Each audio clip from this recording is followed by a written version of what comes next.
tai na la matinale Fiston Muhindo.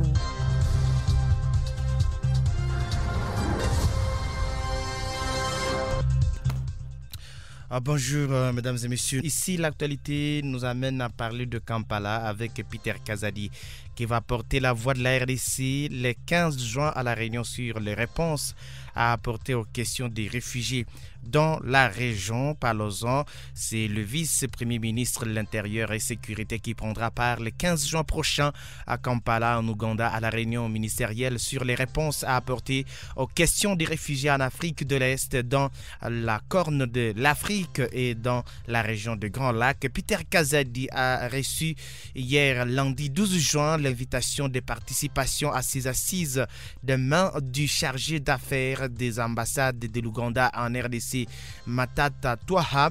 Au sortir des échanges avec les membres du gouvernement congolais, l'émissaire de l'Ouganda a noté l'importance de cette réunion pour discuter autour des solutions durables en faveur d'environ 15 millions de réfugiés présents dans les pays concernés par la rencontre. Cette rencontre ministérielle et initiative de la communauté des États de l'Afrique de l'Est et EAC, de l'autorité intergouvernementale pour le développement IGAD en sigle, ainsi que de la conférence internationale sur la région de Grand Lac. Ici, nous parlons de l'Ituri et on parle du carnage au site des déplacés de Lala, l'armée qui n'avance aucun bilan mais parle d'un sabotage et rassure. Parlons-en ce matin, c'est après le nouveau carnage enregistré dans les territoires de Djougou hier lundi 12 juin 2023 dans un site de déplacés.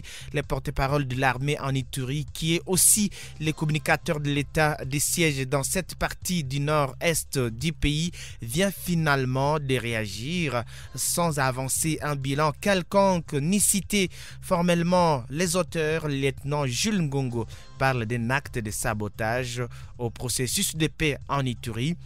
L'attaque sur les sites de déplacés orchestrée par les hommes armés qui a coûté la vie de nos compatriotes constitue un acte de sabotage au processus de paix, de sécurité et de la cohésion sociale voulu par le président de la République, Félix Tshisekedi Tshilombo, incarné et matérialisé en province par le lieutenant général Johnny Luboya Nkashama Johnny, a-t-il indiqué, tout en rassurant la population de cette partie de l'Ituri sur leur sécurité.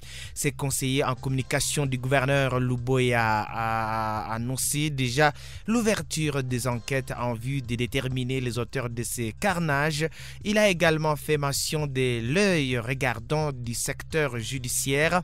En effet, les enquêtes sont en cours pour dénicher tous les auteurs de ces actes criminels, à tous les manipulateurs et membres de groupes armés, ceux qui sont contre le processus de paix en Ituri. Aucun crime de ce genre sur nos populations ne restera impuni, car la justice congolaise et la justice internationale documentent jour et nuit pour que les auteurs puissent répondre de leurs actes.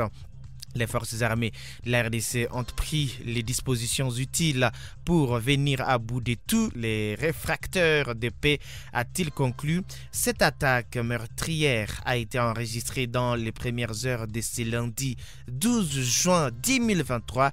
Elle a ciblé les sites de déplacés de Lala, situés près des Boulets, dans la chefferie des Bahema, en territoire de Djougou.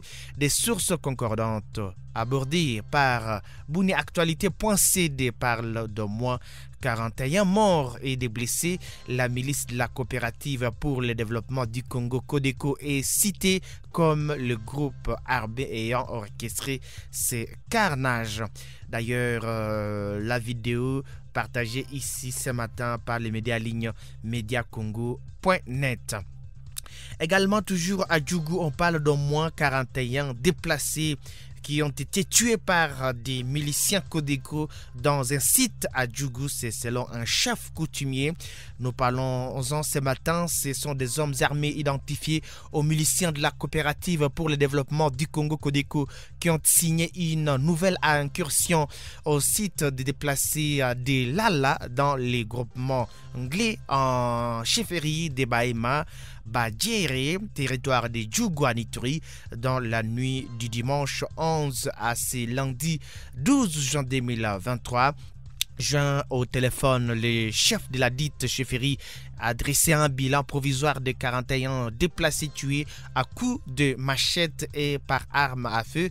Selon Jean-Richard Deha Kondo, plusieurs déplacés ont été également blessés et leurs abris incendiés par ces hors-la-loi. C'est vers 1h du matin, il y a eu une attaque contre ces sites. Les miliciens Codeco ont tué 41 personnes dans ces sites. Il y a eu 7 blessés, plusieurs abris dans ces sites ont été incendiés. C'est le bilan provisoire de l'attaque qui a eu lieu ce matin. Donc hier, des armes blanches et à feu ont été utilisées pour ce massacre, a-t-il dit. Des éléments des FARDC, forces armées de la République démocratique du Congo, se trouvant à plus ou moins 4 km du lieu du drame, sont intervenus pour limiter les dégâts, souligne la même source.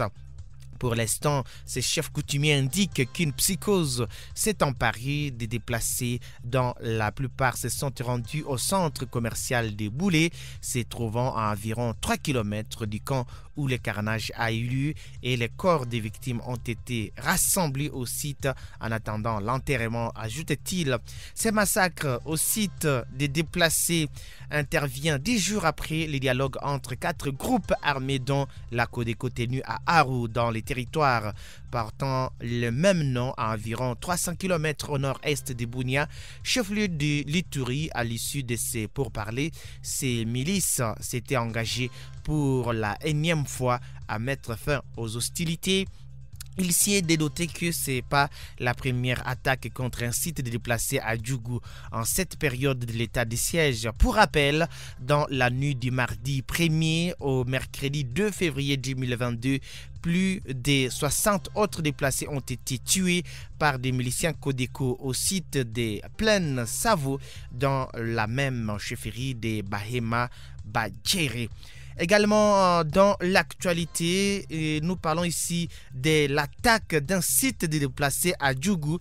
Et maintenant, ce sont les USA qui réitèrent leur appel aux groupes armés à déposer les armes. Parlons-en également ce matin, c'est ce lundi 12 juin 2023, comme l'a déjà dit, les États-Unis d'Amérique condamnent et ont condamné l'attaque sanglante contre les sites de déplacés de Lala situés dans les territoires de Djougou, en province de l'Ituri. Par ailleurs, le pays de Joe Biden, président américain, via son ambassade en République démocratique du Congo, a renouvelé son appel aux groupes armés à déposer les armes et ainsi contribuer au processus de pacification de cette partie de l'Est du Congo, Kinshasa. Nous demandons dans les termes les plus forts possibles l'attaque du camp des déplacés de Lala. Et nous condamnons cela en territoire de Djougou, dans la province de l'Ituri, ayant causé plus de 45 morts et 6 blessés, l'étant dans un tweet de l'ambassade des USA, et de poursuivre. Nous réitérons notre appel à tous les groupes armés à déposer les armes et rejoindre les processus de dialogue en cours. Nos pensées sont avec les blessés et les familles des victimes. L'attaque contre les sites des déplacés de Lala est survenue dans la nuit du dimanche à ce lundi. Elle a fait plus de 40 morts et plusieurs blessés. Cette attaque est attribuée à la milice Codeco active dans la province de l'Ituri. Également ici dans l'actualité, s'il faudra parler aussi de la politique, c'est le Sénat et c'est la Chambre des sages bien sûr qui doit rejeter les projets de loi sur la répartition des sièges pour sauver la nation. Et là c'est selon le FCC.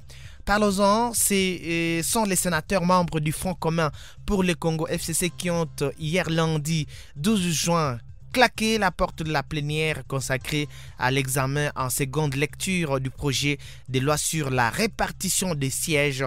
Dans leur déclaration lue par la sénatrice Francine Muyumba, les élus proches de l'ancien président Joseph Kabila estiment que le projet de loi sur la répartition des sièges se réalise dans un contexte de fraude marqué et, selon eux, par l'absence d'un audit externe crédible.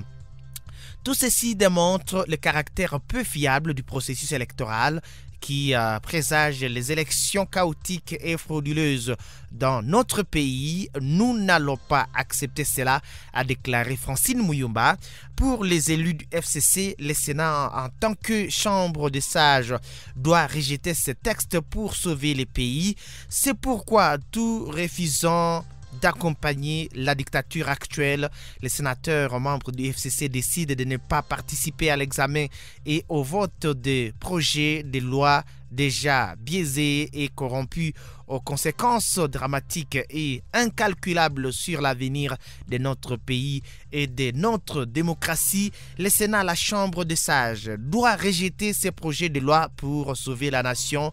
Ces pays nous appartiennent tous, ont noté ces élus. Pour eux, il y a plusieurs préalables à respecter, entre autres une CENI consensuelle comportant en son sein des députés dûment désignés par leurs composantes, une cour constitutionnelle non inféodée dont les membres sont désignés conformément à la Constitution et aux lois en la matière, une loi électorale inclusive garantissant la transparence et l'égalité des chances à tous les compétiteurs.